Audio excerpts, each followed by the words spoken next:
Welcome to Flower of Honor, a celebration of the Wyandanch community series. Meet Tanya Rivers, the former chief of the Wyandanch-Wheatley Heights Volunteer Ambulance Corps. Tanya Rivers personifies resilience. While some leaders became paralyzed during the adversities brought on by the COVID-19 crisis, Tanya leaned into her community. She faced every challenge with determination, supported by her team beside her. Together, they demonstrated unwavering dedication and strength. Thank you so much for sitting down with me today. I value your time and I value you. And I'm happy that we have the ability to sit next to each other, side by side, under a very calm atmosphere. Unlike when I first met you in 2020, where I had on not one, but two masks. Right. So I'm very just grateful that we were able to make it to the other side and we can now speak about your experiences and where you are today. Can you speak to your experience volunteering during that period in 2020? Absolutely, Harper.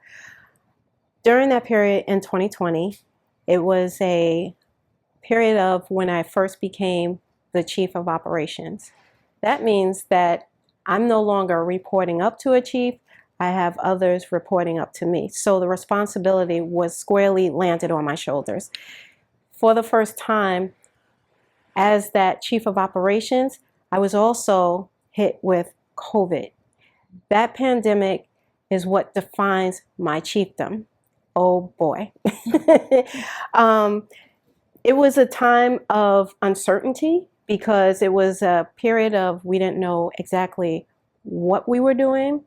Protocols and procedures were changing on the fly, and therefore there were things that, even though my training had prepared me to be an EMT, it never trained me to be a person that had to be resourceful when you have to go without, to be without some of your staff because either they could not expose themselves to such a thing as the pandemic.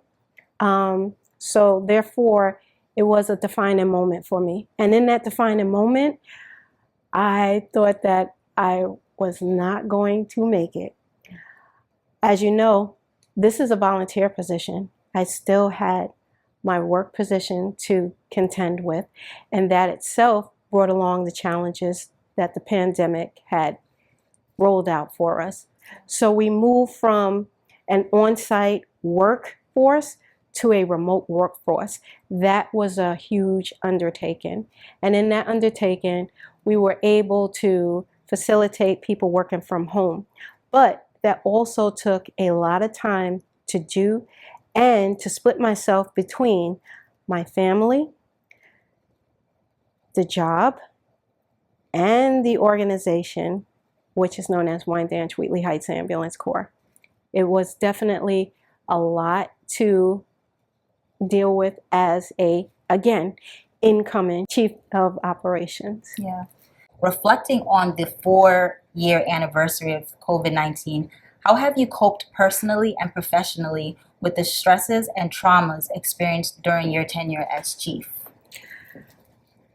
During my tenure as chief, as you mentioned, it was very stressful. And in order to debrief, I had to find other interests that would take me away from everything that I experienced during the COVID crisis. So I further engaged in reading. I went back to school. I poured more into my family. And in that, I found more solace in myself. And that allowed me to be able to continue to support my community. Given the complexities and the unique pressures faced by leaders from diverse backgrounds, particularly in challenging times like the pandemic, could you share how you navigated these? So definitely there were hardships. So just to take a reflective step back, it was my first time as being the chief of operations. Initially, I was an assistant chief, but then that was my first introduction into being the number one person who has to maintain order within an organization. So imagine being at the entry point of being a new chief, and your first couple of weeks, everything is fine, and then you're hit with the pandemic. We did see things going on prior to that, but it was never given a name. It was kind of a faceless, nameless illness that was going around.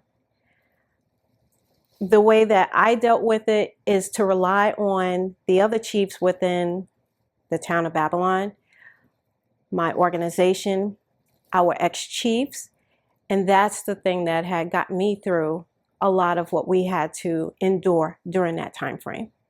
So leadership often involves caring for the well-being of yourself and your team. How did you address and prioritize mental health among your staff during such an unprecedented crisis? In terms of the well-being of my staff, I wanted to make sure that, first of all, they had the bandwidth to cover the community. Because our alarm rate was extremely high during COVID, we had to make sure that the people who were going out were sound and well protected. The way that I dealt with my mental health and the mental health of my team is just checking in, making sure that everybody was okay, talking about calls that they've been on, because we'd seen things during COVID that we had never seen before.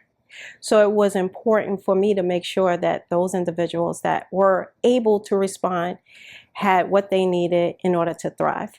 And I love that you mentioned that, because anyone who worked in the medical field saw things that truly no one should have to ever witness with their own eyes. So thank you for, what you and your staff were able to accomplish during that time. And we'll get further into that.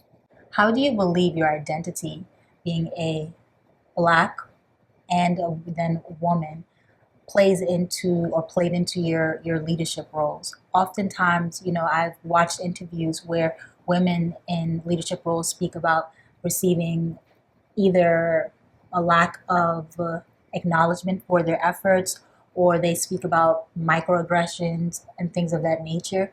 It's basically a very negative environment that people tend to be in. Mm-hmm. What would you say your experience is? I can definitely say I've experienced, as you mentioned, the microaggressions. I've experienced the blatant disrespect. But the one thing about me is that I would have to learn how to challenge myself to be a better person in order to provide a stable environment for my organization, and not just my organization, also for my family. So some of the areas that I found that had impacted me, first and foremost, is going to meetings where I was the only woman, only Black woman, and had to give a report. The first time I had to do it, it was very much a daunting situation. I felt that I'm in this sea of individuals who now I am a peer of theirs, a chief, and I'm providing a report of information that is very much needed information for them, but how was it going to be received? And in some cases, it was a situation where the room went pin drop quiet. And at first, I thought that there was something in my teeth. I thought there was something in my hair, or whatever the case is. But I did hear a couple of little kind of snickers, or whatever the case is. But over time of giving these reports in a room full of individuals that are also chiefs, I've come to garner their respect because I did my due diligence before delivering the information to them. So that was one area where I felt that I had to overcome. Also, in my own organization at times, I feel like they see women, it's not as much as a man giving a directive, but now it's a woman. So they feel as though, yeah, she doesn't really mean it. But at times I had to show my assertiveness in order for people to understand that I definitely do stand on the principles that are here, and the things that I'm delivering to those individuals is something that's going to be beneficial to them, Or it might be in a capacity where it may be a disciplinary action. And at times I felt that was difficult because I'm a soft-natured individual. So I had to learn how to be assertive. So those things, coupled with being a woman, and at times coupled with being Black, I had to be twice as good as somebody else that did the job before me. How do you believe that, and thank you so much for being vulnerable and sharing that, because it's something that some people might be uncomfortable even sharing, but it's a reality, right? That it is. How do you think that in our society we can begin to prepare our peers, in whether it's in a nonprofit organization or just in corporate America, but prepare people for leadership from minorities? The first thing I think that needs to be done is they need to have a role model that has gone before them to understand and see what they've gone through. Experience is a great teacher, but sometimes people don't learn off of other people's experiences. They have to learn off their own, right? So the way that I say that we need to prepare our incoming generations is by first looking at the things that made us successful and taking the things that made myself successful as a chief, the other individuals successful as officers coming up the ranks. We need to fortify that information and provide it in such a way that it's palatable for those individuals to intake it, and they'll be able to formulate their own posture of what leadership looks like, right? So just to give an example, for new people coming in, a lot of times they're used to having an iPhone or some other technology to communicate with. When you become a leader, communication doesn't fit well with short bursts of text. You have to be able to communicate face to face with a person, whether it be a minor conversation or a difficult one. It only helps the more you have those conversations, because then you become confident in your own stance of conversation. That's a good answer, and I like that a lot, really. I think that many people can take from that advice because, first of all, it's a reality. We have more women of color that are getting into positions of leadership. Absolutely. And so I think that many people can take from that and understand that also you don't have to always see yourself in the other person. I think that's a big thing, is that people always try to look at the person has to look like me. And in corporate America, many people are not going to look like you and I. But it doesn't mean that you still can't find some way to identify with them and value their feedback or their opinions in whatever the matter is or whatever is being discussed. Absolutely. So, I believe that wholeheartedly because, again, some of my mentors didn't look like me. And they also are not alive because I read about the works they've done through reading books. It's important to find what defines you and where you're looking to go. And that's what's going to make you a great leader. As an African-American woman who has navigated numerous challenges in order to reach to your role of leadership, what advice would you give to others from marginalized communities interested to enter into a similar position like yourself? That's a great question. So the first thing I would tell people is find a mentor. Find someone who is doing exactly what it is that you want to do, because they can give you information about their experience so you can navigate some of the pitfalls that may come before you. The second thing that I would say to do is to continue to educate yourself, not just in that particular field, but also in things such as human resources, because you have to learn how to deal with people, in management, because now you have to learn the business ends of things. And sometimes we get into roles where we feel that we're never going to use that. We're not going to have to balance a budget. But in fact, you may be the person that has to be that stakeholder to say, we need to spend that amount of money. So it's important that you are also financially astute. So by continuing your education in learning not only the role, but also other things that are outside, better ways of dealing with people, management, financial, and also just having soft skills to be able to transcend into that position with ease. Yeah, I appreciate that, you sharing that, because I think that oftentimes you can just become niche based, but you're saying that it's important to be very well rounded if possible. Absolutely. I like that, yeah. How would you describe your leadership style, and how has it evolved over your career? Oh my gosh. When I first became chief of operations, or you know what, let me take a step back. When I was an assistant chief, I had these, I would say, an illusion of grandeur, because I felt like, oh wow, I see what this chief is doing and I see what that chief is doing. And I had my own ideas that I wanted to implement. When I got into the position, it's a totally different animal.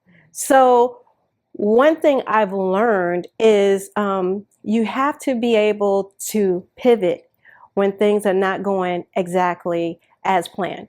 And in pivoting, you are also fostering another means of doing something. So you've risen to a level of challenging yourself in an area.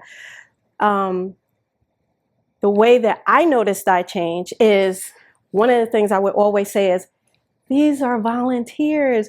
We can't be like as if you were at work to say, you're fired or you're not doing that right. No, there's a different way that you have to deal with somebody that's giving of their time. So I try to be on the softer side of life. However, the thing is that even though you're coming to volunteer, it's a job at the end of the day. So you can't have too much of a soft side and not be able to, at times, I guess, what I want to say is you have to be able to toe the line in being a disciplinary, being a leader, being a teacher, being a friend, being a mentor. And that's a fine balancing act. So I have definitely learned those skills by being in that position, because today someone could love you, but tomorrow when you have to implement something that is totally outside of the range of what people do, they don't love you so much anymore. So that was a issue that I had to deal with in myself, because I felt like, oh, I don't want to tell somebody not to do that, because then they'll leave. But again, it's better for you to be able to direct a person as to what is needed, so that this way the job is done appropriately, as opposed to sit in a corner and say, well, let's try it this way and maybe forego what they've done. You can't do that, because life doesn't operate that way. And if we go out in that regard, the people who need our support may not get the appropriate support they need. So that's one of the ways that I've changed, in being able to be very, very direct as to what I need to say. To follow up with that question, are there any moments you can share with viewers of an example of a critical decision that you had to make during your leadership? Yes. So during COVID-19, as you know, supplies were extremely scarce. And at the time, we needed masks. Now, masks were non-existent. You couldn't get it, and we had to wait. So I went far and wide to find masks for us. And lo and behold, I stumbled upon a plastics company in Roosevelt. And I went inside and asked the gentleman, is there a way that you can manufacture face shields? And he certainly manufactured 100 face shields for free, because he knew what our mission was. And for that, I was grateful. We were able to have manufactured face shields until we can get the face shields that we needed from the state. So going outside of the normal means of getting supplies was one of my I would say, one of my greatest resources. And that's also interesting. That shows how creative you are as well, to even think outside of the box, to just simply go to an actual business and to request that. Oh yeah, I was looking far and wide, and believe me, it was very, very interesting what I've stumbled upon several times. Yeah. To lead into the next question, what skills do you believe are essential for leading effectively in a high pressure environment, specifically in the medical field? Because I know you also are in the daytime, you're an engineer, so within that sector specifically. One, you have to be a grounded individual. You have to be well-rounded. You have to be able to deal with different personalities. That's for sure. Because patients that you get, one, they're already hurting. So you're trying to give them some direction, and their response to you may not be the one you want. So you have to be able to understand what they're going through. So one is knowing that maybe this person is going through something right now that they can't communicate everything the way they would in a normal fashion. So you have to kind of like, I would say, put a little shield over yourself to realize it's not personal. This person is hurting. Another thing that I did learn throughout this tenure as chief is that no matter how well you think you know something, things change on a dime. And so in order to be effective, it helps to know what your skill sets are and what's required of you, so that if you are working without something, you know how to pivot and be able to work it in a different manner where it's effective. I'm happy that you mentioned that, because I was actually watching a documentary where they were sharing that PTSD is very high within, or post-traumatic stress disorder is very high for workers or employees in the medical field. Right. Oftentimes people sort of only look to veterans, not realizing that in the medical field it's actually very high. Right. And so it leads me into my next question, or first of all, even acknowledging what you just said just now about like just how stressful it is. And I think people kind of downplay because they think, well, you're in the medical field, you know what you're signing up for, right? But it's like, you're not signing up to be mistreated. You're signing up to support and help people in your community. Absolutely. So, were there any people on your team that had any type of, and not mentioning names, but just like that had any type of setbacks due to the response of people being very just the unknown, just the crisis of everyone kind of being up in arms and very alarmed and uncertain of what's happening? Absolutely. Yeah. Two incidents that come to mind.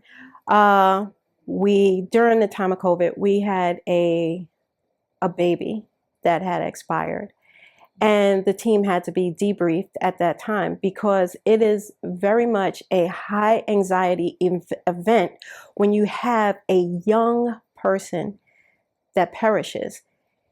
It does something to the soul of a person. And for me, I can specifically say that I had to deal with the death of a person who we had them on the ambulance. When we initially got the person, they were at the bottom of their steps, barely breathing. We got them in the ambulance, gave them some oxygen. It seemed like, wow, he's good. He's good. He gets to the hospital, and let me just say, this was early COVID, where they were still not sure what the intervention was. Once we got him to the hospital, we took him off of the oxygen, and his oxygen levels had started to decrease. At that time, the hospital were putting people on vents. Do you remember what was happening? Yeah. They put him on a vent, and we went and checked on him. 2 days later, he had expired. That to me was a signal that this is really, really a true life and death event.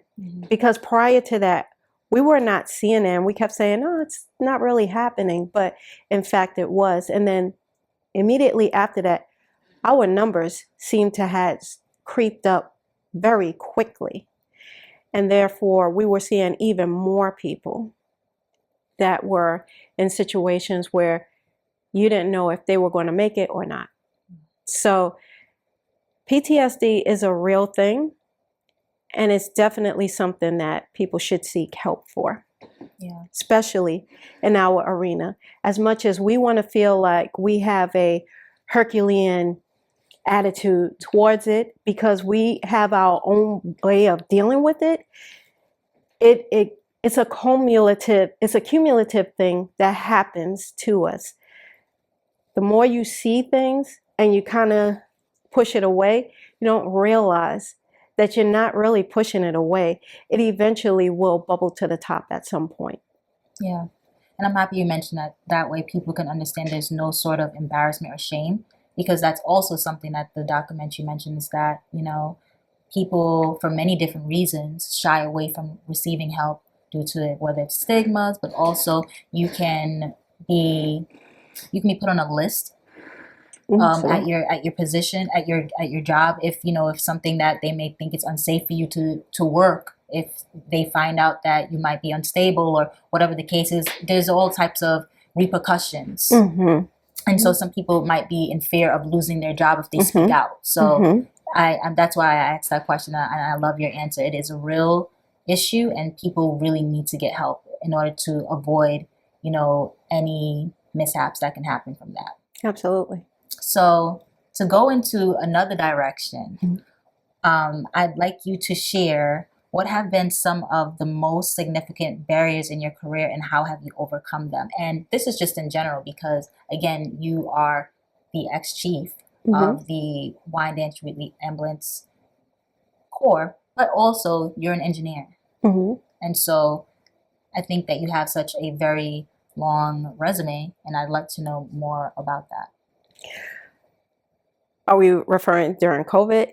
Yes. Time frame? Okay. Yeah. So some of the barriers that we had is, as I mentioned to you before, I had just became a first-time chief of operations. So that means you are the head of everything. And to answer your question before you continue, were you the first woman of color in that role, or? No. Okay. No, I was actually, I believe I was the third. Okay.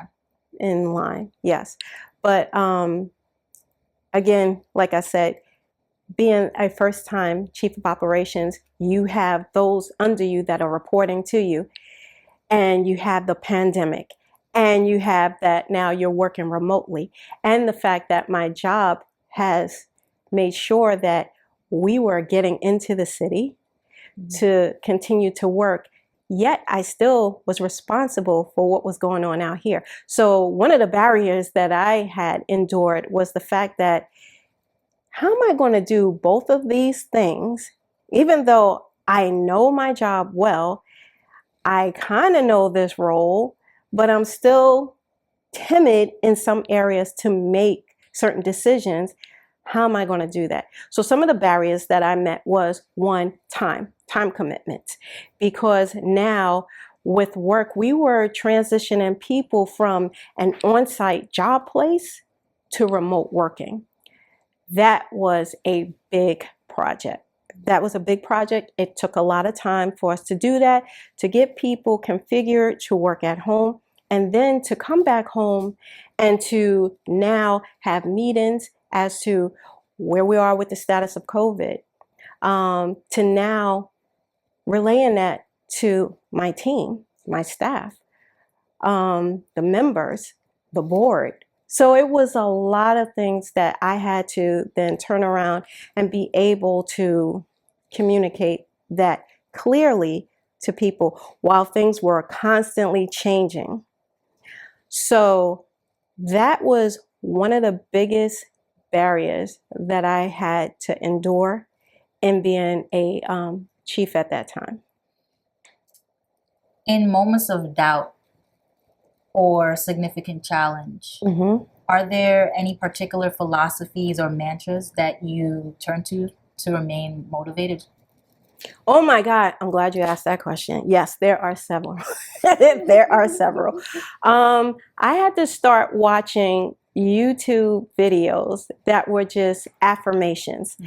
I had to start watching cartoons again. I had to start watching things that were funny because things in the world were very dark and bleak. So if I were to internalize any of that I was starting to see, then I could not stand up and say, hey guys, we need to move in this direction, or go to work and be able to perform my job to the level of proficiency that I have.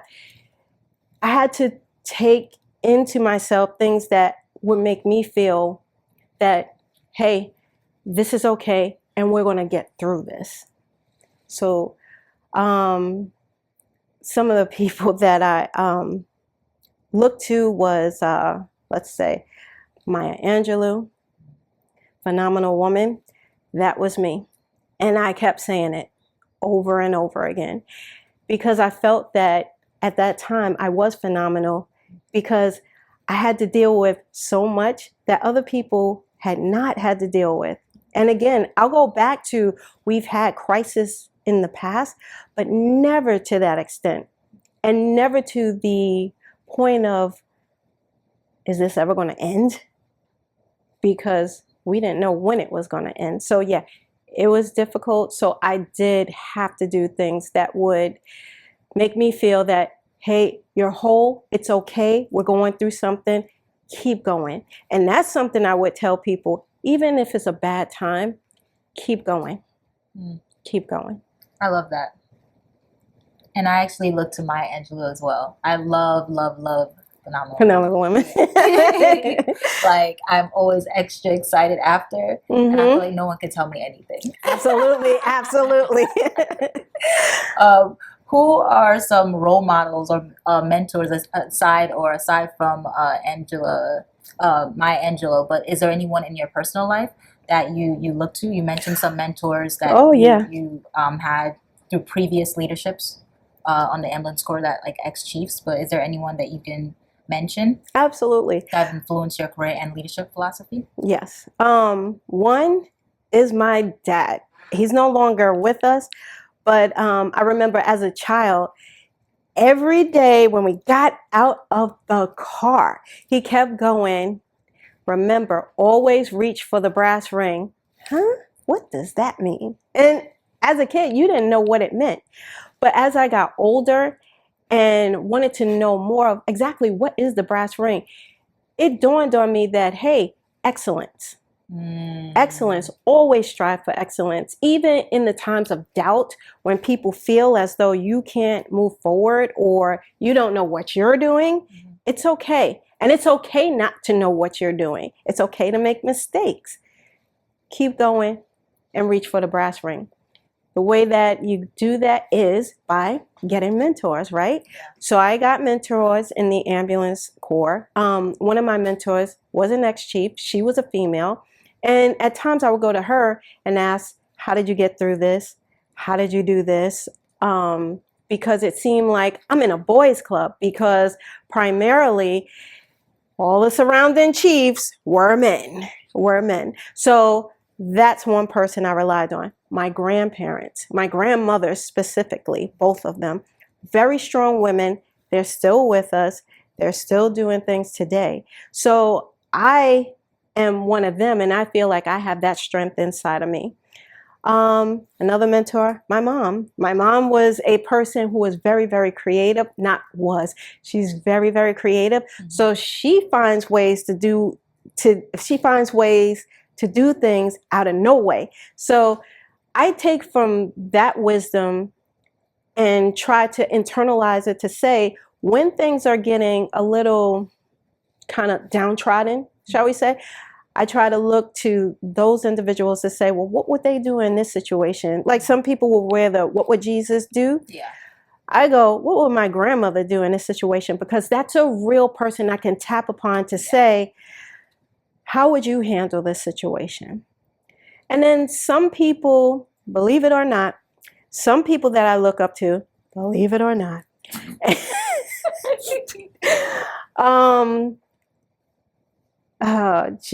one of the individuals is the founder of Virgin. And right now his name escapes me, but I read his book, and I read quite a few of his books of how he got started with Virgin. And people had told him, it's not going to happen, it's never going to work. He kind of laughed, ha ha ha, and kept moving. And look at, he has a burgeoning organization now, a burgeoning business. And outside of adversity, he continued to move forward with his vision. So that's one thing I take from him. There are so many others that I don't even want to bring all of them in here because they'll fill up this entire room.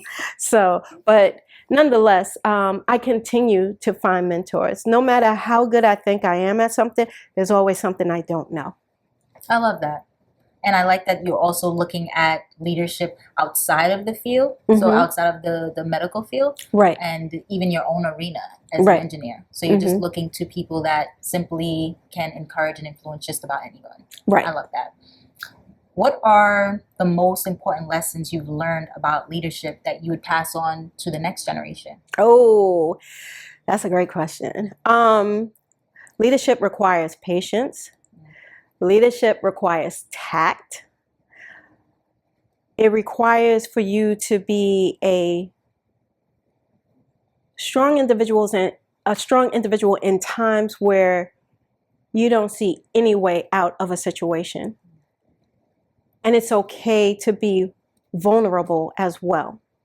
And sometimes people need to see you vulnerable as well because that makes you more of a human than not. I think to be a great leader, and this is just my opinion, to be a great leader requires that you continue to have a mission in mind, follow that mission, and understand what resources you need to put in place in order to make sure that that mission is crystal clear and you can work through it. I like that. I think that question came to mind when I was putting together the questions to interview, because we're always speaking about the next generation and how we can be a role model to those that are following in our footsteps. So thought about you with that. And I love your response. How can aspiring leaders cultivate resilience and adaptability in their professional journeys? And again, this question came to mind because I do view you as a person that is very resilient. And so what advice can you share in regard to being able to adapt in different spaces? And One, I definitely think it's an individual thing because I've had to adapt to different things in my tenure as a chief, as well as in my professional life. So one of the ways I could say that people can stay resilient is understanding that if something were to occur, so let's say you feel that, hey, I want to go out for this role, and maybe you don't get it. And some people will feel defeated.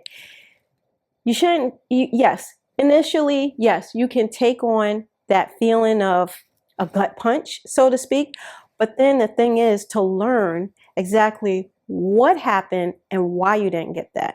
Because in learning what happened and the why will help you to be resilient, because now you're going to foster a means of learning how to build yourself up to learn to get to that next level. And that's for any position, because it's easy for people to say, well, I didn't get it, so I'm going to walk away. Sometimes walking away is not the best answer. Sometimes you got to sit in the situation to understand what it is. And if you are able to do that and understand exactly what transpired, and then take the lessons from what transpired and move forward, that's what causes you to be resilient. Not just fleeing away from something. And it's easy for people to flee away from something than to stay and understand what it is that they need to do to improve or move forward. I like that. That's really well said. You are a wife, a mother, a new grandmother. Yes. And so I want to know, what is next for you? Wow. What's next for me? Well, hopefully it's going to be getting my master's degree. I'm in the process of creating a new business. And the new business I'm very, very excited about because it's something that is desperately needed. It's something that I think that a lot of people may think about it, but they'll go, no, I don't want to deal with that. But it's something that I feel that would allow for people to flourish. So just to give you a little hint of it. I was about to ask, like, you can't look at it like that.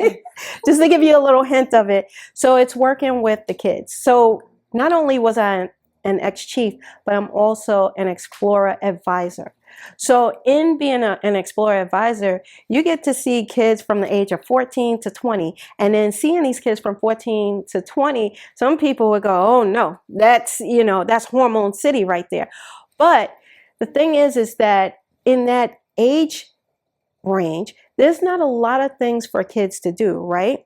There's not a lot of direction given to kids because most people go, oh, teenagers, I don't want to deal with them. But here's the thing.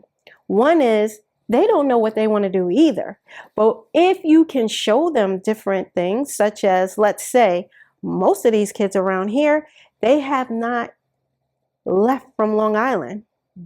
What if you showed them something different, like having career days, going to the city to a bodies exhibit, finding out what their interests are and incorporating some course around their career or whatever their ideas of what they want to do in the future. Because a lot of times what happens is most kids don't know what they want to do. They only know what they see their parents do, and then they get into that field and now they feel trapped. Well, what if we can expose them to a variety of things? What if we expose them to different things that they have yet to see, such as going to a Broadway play, such as going overseas, maybe even doing a home swap with someone to see how this person lives. So that one, it builds up tolerance. One, it also builds up the experience of knowing different things and not just what's in your little niche of the community, but you've broadened your horizons. And I think that would help cultivate better citizens and better individuals. I love that. And I would love you to share more of that so I could also provide that in my description. If there's some way that people can probably assist or partake in it, I would love for you to share more because I'm all about, as you know, we speak about this all the time, about younger generations learning about other opportunities, but also finding themselves in other, whether it's through extracurricular activities or traveling. As you know, I love traveling. Yes. And so having the opportunity, I always share with you, changed my life to study abroad in Italy, having an internship in London. So I think that that's a really great endeavor that you're looking to begin. So I'm excited to see you flourish in that area. Absolutely. So yes, thank you so much for your time. You're and before welcome. we end, I want to just say thank you so much for what you did and you've done in the past, but what you continue to do for the community in Wyandanch. I can't speak for everyone, but what I can say is I do think that people value what you were able to provide the community during that time because, as I said, when we met, I was very anxious and frightened.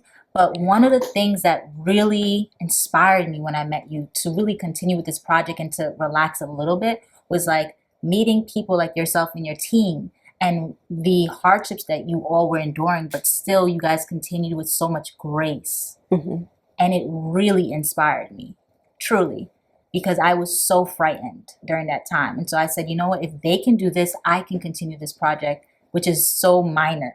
I want to be able to celebrate and highlight all these people that are giving, to the community. And it's just so selfless. So thank you so much, really. You're welcome.